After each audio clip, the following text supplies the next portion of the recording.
بسم اللہ الرحمن الرحیم۔ السلام علیکم۔ آج اس ویڈیو میں ہم جانیں گے ساجدہ نام کا مطلب، لکی نمبر، لکی دن، لکی رنگ، لکی پتھر اور دیگر دلچسپ معلومات کے بارے میں۔ نام ہے ساجدہ۔ ساجدہ نام کا شمار لڑکیوں کے ناموں میں ہوتا ہے۔ ساجدہ نام کا مطلب سجدہ کرنے والی ہے۔ ساجدہ نام کی ابتدائی تاریخ عربی زبان سے نکلتی ہیں۔ ساجدہ نام کے افراد کے لیے خوش قسمت نمبر 1 مانا جاتا ہے، جبکہ خوش قسمت دنوں میں جمعہ اور ہفتہ شامل ہے۔ خوش قسمتی والی داتوں میں ہندسوں کے حساب سے لوہا شامل ہے۔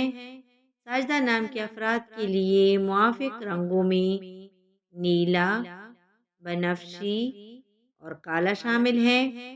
ساجدہ نام کے افراد کے لیے موافق پتھروں میں نیلم پتھر شامل ہے۔